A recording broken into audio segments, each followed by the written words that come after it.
Adonai Eloheinu, Adonai Echad. That's not good. B'ezrat Hashem, we're going to continue. The Kennedy B'Kodesh after Arvit. Couple of minutes, Marquez, sit down nicely. B'ezrat Hashem, we'll be discussing. Shh, don't interrupt, please. 1 second. We have. I love these people. I love you so much. Yeah. Well, 3 more minutes, your wife is not going to make you problems. Don't worry. Shalom Bayit. You know, I used to have a yeshiva called Shalom Bayit. Just because of you. Anyway. This is Yeshivath Shiru LaHaShem now. No more Shalom Bayit issues. Okay. Beta. You don't know the Bukharian rules? If your domot, your chatan, a man who marries your daughter comes in, you have to honor him like a king. Why?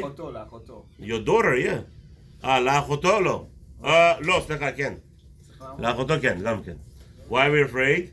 We're by Bukharians to the custom to honor that Adomot or Hatan is like a king. Lie? It doesn't matter. Why? The rule is very simple. Because if he divorces her, you're going to be stuck paying her bills. So, it doesn't matter, always. לנצח עד למוות. Always. Bukharian, this is Bukharian minhag. Minhag אמרת, minhag אותו גיהנום. Yeah, I know. Bukharians, they know how to keep their chatanim. I have boys always complaining to me. The father left them pennies, and for his brother-in-law, for the daughter-in-law, for his daughter, the chatan of his daughter, a house. That's how it's supposed to be by Bukharians. That's how you're supposed to treat your chatan by anybody. Just because, again, the rule is very simple. If they do worse, what happens? It's going to be on your shoulder. You're going to pay their bills with all the children and everything on you. So Bukharians, they know what they're talking about. Baruch Hashem. Okay, anyway. That's all. Call the bills. Anyway, let's learn a little bit. Habibi, let's talk about the Parashah. Shh, Habibi. All right, let's go. Respect a little bit. Yes, like this, Habibi. We have this aliyah we learned today that Yeshivath Tzaddik was having a dream. What the Gemara said with us? What are the dreams? The Gemara in the Darim, I believe Daf Baba Mudbet over there tells us that dreams are what you think about. So what happened was here, yesterday we said that Yosef's brother, okay, Yosef's brothers were suspecting that he wanted to be the fourth Kiseh of Merkava. He wanted to be the fourth father of the nation, and therefore they always suspected something bad out of him, and that's why they hated him, as the Torah tells us. So that's why we're going to learn tomorrow that they had zero problems of selling Yosef, of Bichal. The whole Kavanah was to murder him. They had zero problems with that. Why is that they have zero problems? Because we understand that Yosef was called Rodef. Yosef was a Rodef. The brothers were afraid that they're gonna get cursed from Yaakov and not gonna get blessed. That was the whole problem we said yesterday. Yes, they were afraid. Now, so what did they say? On top of that, look what's on top of that. What kind of dream is this? He's gonna be the king over the brothers. So that's and its own right tells us v'yosifu otznoto. Why are they hating him? If it's a dream, no. The dream because it's what he thought about the whole day. That's what the Gemara tells us. What your dreams are? Most of the times, dreams are what you're dreaming about, not nevuah. Even though it says one place that it's a shishit of chelkit of it's a 1/60th of a nevuah of a prophecy, but still the Gemara is noted to say, as the Gemara points out over there, the Ahu Kesar, he came to Rava or one of the Tanaim and he says, "What am I going to dream tonight?" A very powerful Roman emperor came to him and said, "What am I going to drink tonight? You Jews know everything. Tell me." So he told him something crazy. He told him a very wild idea. What was the wild idea? The lowest of the kingdoms in the world will capture him today. They will capture him, and they will torture him, and they're going to burn down the entire empire. And he was so shocked. In the middle of the night, he wakes up in the morning. The next day, he says, "That's the dream I saw." The Gemara says, "What Rabbi knows in the Nebuah?" No. He gave him a very strange scenario, and the king was so in shock that he grinded this scenario, this vision that the rabbi described to him in his mind, and kahavit that he had a dream about it at night. Same too, Yosef.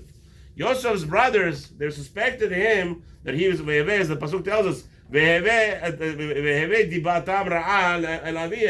suspected that he wants to make sure that they're going to get cursed instead of blessed. He's going to be the fourth Merkava. He's going to be the fourth leg of the chair. As Yaakov said yesterday, Avraham, Yitzchak, and Yaakov, they were the three legs of the chair, of the throne. So they were suspecting him of becoming the fourth leg, that he was going to take care of the whole brachot to himself. And therefore, Yaakov, the brothers were justified. None of the things that they did was wrong. Yosef didn't understand what they were doing because they were learning different aspects of halacha, of Kabbalah. They were doing things that he didn't learn yet. They were above his level, so he didn't understand. And therefore, we learn a lot of things over there. One of the things is like this. Over here, Yosef Tzaddik, here for sure, he was saying, don't judge a person until you be in his shoes, until you know what is going on here.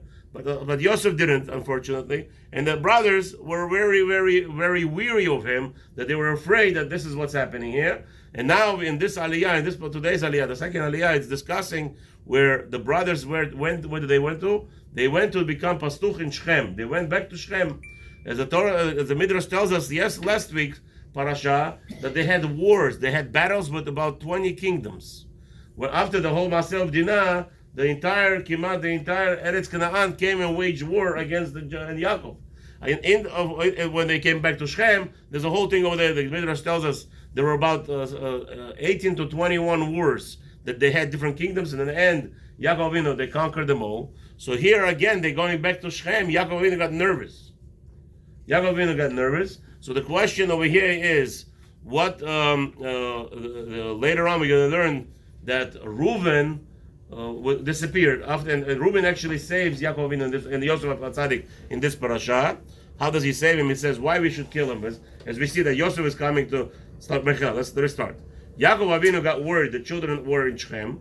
They were doing pastuch. They were doing shepherding. So he says to Yosef, go check the Shlomam. Go check what's going on with them.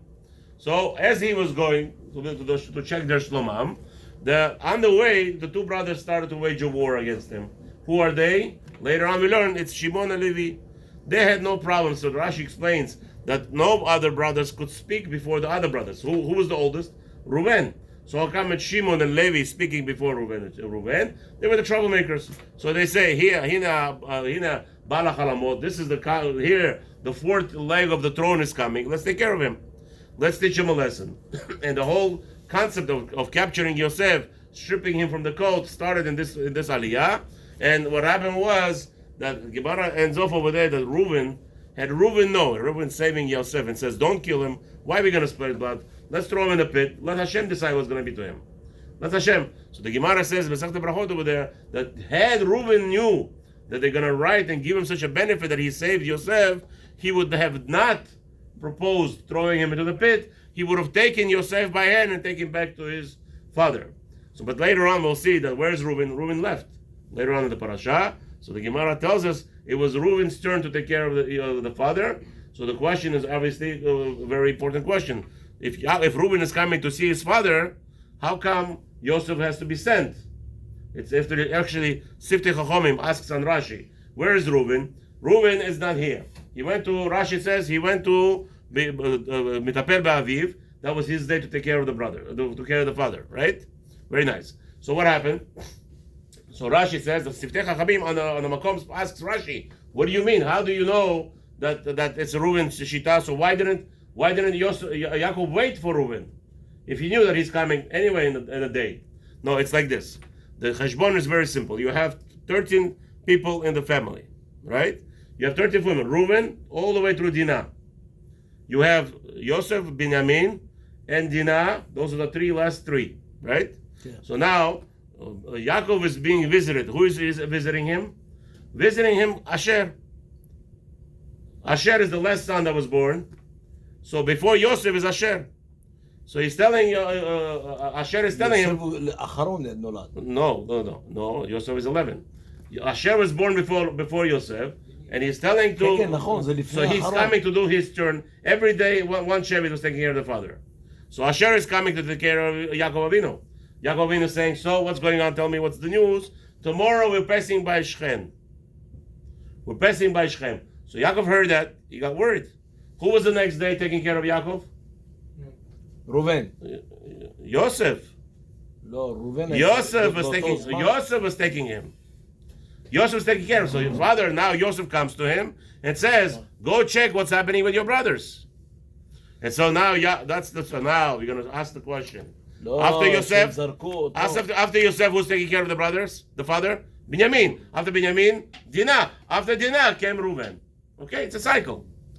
כן, כל יום Okay, היה that's the להם answer to טוב. Shultei Chachamim. אבל Baruch באותו לילה Hashem. זה היה... Okay, anyway. So now the question everybody begs. Why did Yaakov Avinu deserve this punishment? What happened that he deserved such a punishment? תגיד בעברית. So the answer is that if you take a look at Avraham Avinu, at Yitzchak Avinu, what did they say about them? What was the whole fight with Lot and Avraham Avinu?